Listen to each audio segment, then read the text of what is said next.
And in our latest book, Foresight for Science, Technology, and Innovation, which we have published as our Science and Technology Foresight Science and Technology book series at the Higher School of Economics, we have introduced a systemic process for foresight. Foresight for Science, Technology, and Innovation, or ForSTI. So we see that actually there are several steps of the activity, starting with initiation that you organize. Foresight is a process which needs to be organized. So it's a project. It is a process. It needs to be designed. It has a methodology. It has its steps. So we go through actually these steps and undertake this activity. And then we begin the activity, intelligence, gathering information about social, technological, economic, environmental, political, and cultural developments. So trying to understand the world. We try to understand trends. We try to understand drivers of change, some weak signals of future developments, some wild cards of unexpected developments. So we try to actually consider all this and then feed this into our foresight process. So this is about understanding developments, understanding the world. And then there is the phase of imagination, which is looking into the future. It's in a more kind of a divergent way of thinking about the future with some alternative scenarios and alternative futures. So this is the phase where we consider things out of the box in a different way, in alternative ways. And then we develop some visions. So what is desirable in these alternative outlooks?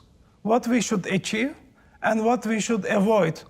What might be some of the positive developments, what might be some of the negative developments, and how we can actually change the things into directions that we like to have in line with our vision and our expectations of our society, expectations of our economy.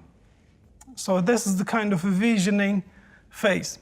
Then based on this vision, we identify our priorities. So what are those areas which are strategic for us to achieve our vision and our future expectation?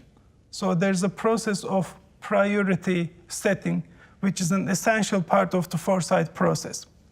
Then after knowing the priorities, we develop some strategies, how to achieve those strategies. This is the phase of interpretation, where we can actually develop some strategies, some long, medium, and short-term strategies, so that we can actually step by step achieve our future vision. And then there's the process of intervention, which is actually about action and starting the change process.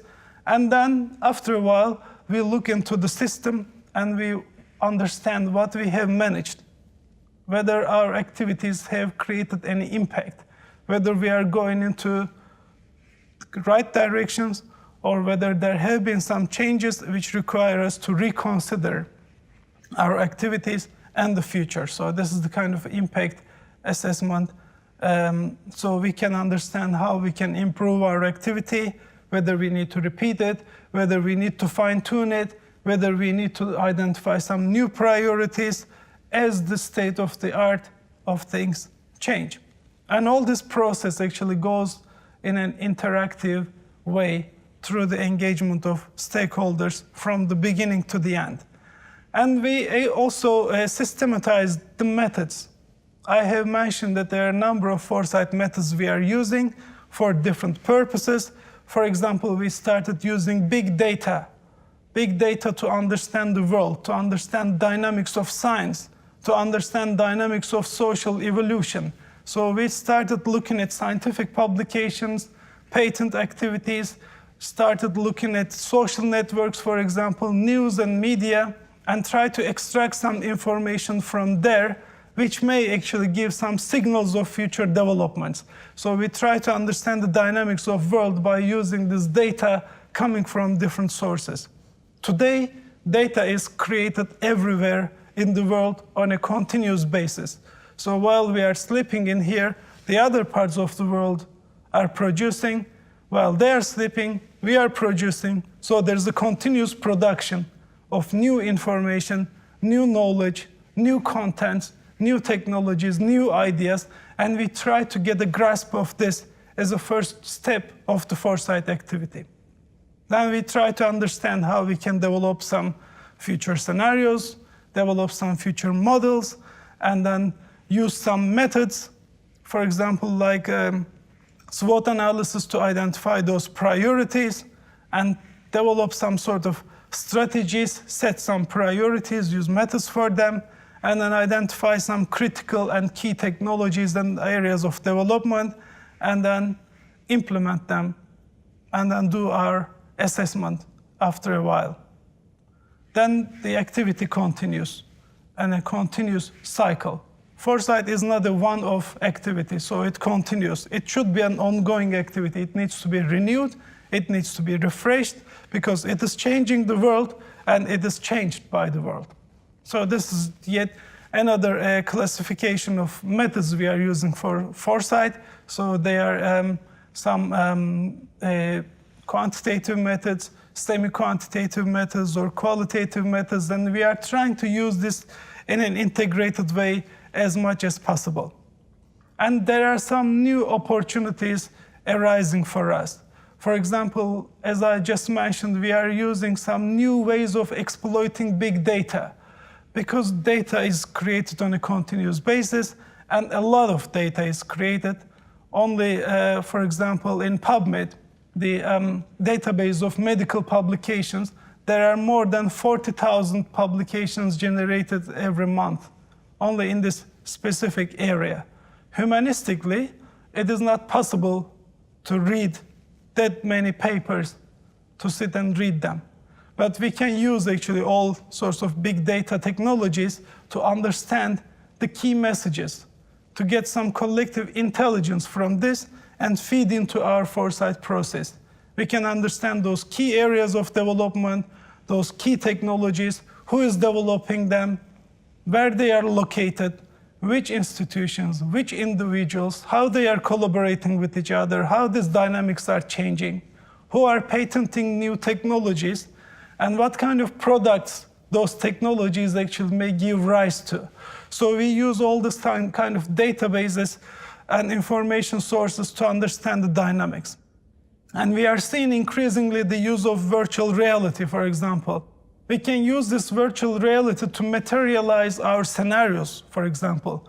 We can already show people what the future may look like in that particular scenario, what may scenario A actually suggest, so they can live in that environment in a virtual reality, what scenario B may mean, whether it's all probably positive and negative aspects, so they can live, they can feel, they can understand that if they do or don't do things, how actually the consequences of their actions may give rise to a new life. If you don't do anything today, for example, don't improve energy sources, don't improve environment, and so on, there is a catastrophe scenario. So you can show the picture and the life or a section from a life in the future by using this virtual reality. Or you can show people actually what if they take actions and they do this sort of policies and take actions, for example, climate change, how the greener world would look like, how smarter houses would look like, how smart cities, how smart citizens would look like in the future. And there are more and more intelligent systems. These intelligent systems are helping us to make decisions under complexity and uncertainty. There are all sorts of sensors, there are all sorts of, again, big data systems, which actually help us to support our decisions. At the Higher School of Economics, we have been developing a big data analytics system, which we call this intellectual analytics system also. So we try to understand the trends and developments in the world by using this different source of information, including scientific publications, where new research ideas are introduced for the first time. Grants, for example, where in the United States, in Europe, or in Russia, where the funding for research is going. So this is an important indicator of what kind of developments we may expect in the future. if there is some investment or concentration in a certain area, we may expect that some results will occur as a result of that. We'll look at scientific conferences, we'll look at patents, we'll look at analytical reports coming from different international organizations, for example, OECD, United Nations, and all the other related organizations, World Bank and all the others operating at the global level, because they also produce a lot of content, and this content actually also tells us a lot of things. And we look at media and news feeds, and we use actually experts to help us to interpret all this data and then feed them into our global technology trend monitoring system by using all this qualitative and quantitative methods of analysis. We are currently also engaged in a number of foresight activities. So in the past decade, you can see that the number of foresight activities, particularly in Russia, has been increasing dramatically. So there's a more and more engagement in foresight activities, and we are developing all these foresight activities. We do some research on this, and then do some projects at the practice, and then all these are used at the federal, regional, and sectoral levels, and also we create some kind of infrastructures and networks of organizations engaged in foresight across the country and across the world. And we don't only actually do research on foresight or practice foresight for different clients at the national or international levels, we also teach foresight. So teaching is one of the fields that we are engaged in. So we have a master's program on governance of science, technology, and innovation. That's the 2-year program with the teaching language in English. So it's an international program, and it is focusing on science, technology, innovation, policy, and management with a particular focus on foresight. And we try to go in at length and depth of how to do foresight, how to look into the future, how to shape the future, and how to generate innovative ideas based on this future. And we not only provide theoretical education, but also practical experience, and use some research seminars, workshops, and give opportunities for our students to do internships in big companies and international organizations, which are also important. And these are recognized mainly by Russian and the foreign professionals and professors, so they are actually engaged in our program. So we try to kind of bring this information and stay up to date with the developments in the world in other countries, and then bring expertise and knowledge from all these different actors that I have mentioned. There are also opportunities to do double degree programs, or at least undertake some parts of the study in a foreign university. So we have collaborations with University of Bremen, Maastricht University, Middle East Technical University, and Technical University Berlin. And so students are also able to get 2 diplomas from these programs. And again, it is important not only to create the knowledge or new methodology and to practice it, it is important also to share this new knowledge with the world, with the practitioners, and with whoever may need in terms of understanding foresight and doing foresight for the purpose of their organizations, institutions, their regions, country, or companies. So we have recently published our book, Foresight for Science, Technology, and Innovation. And we have also 2 international journals. One is the Foresight Journal, edited by myself, the Journal of Future Studies, Strategy and Policy. And the other journal is edited by Professor Leonid Gökberg at the Higher School of Economics.